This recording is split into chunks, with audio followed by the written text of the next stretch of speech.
Swali la 6 ni changamoto zipi kubwa zinazokwamisha juhudi za uhifadhi wa misitu na wanyamapori? Katika eneo hili la Makuyuni au katika jamii yetu ya Kimasai iliyoko hapa, cha kwanza kabisa ni elimu ya mazingira kwa ujumla wake. Bado hawana ile elimu, sema utaalamu au ule uelewa wa nini maana ya mazingira. Okay, ndio changamoto kubwa ambayo inapatikana hapo.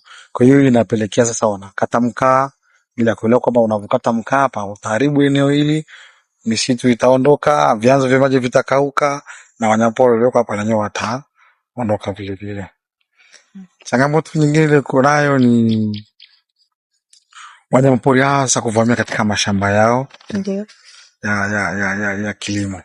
Sababu wengi wao wamelima karibu na hifadhi. Kwa hiyo wanyamapori wanatoka ndani wanaingia na nje kwa ajili ya aidha kutafuta chakula.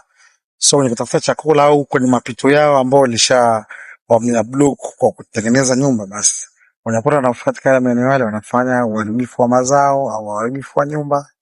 Hivyo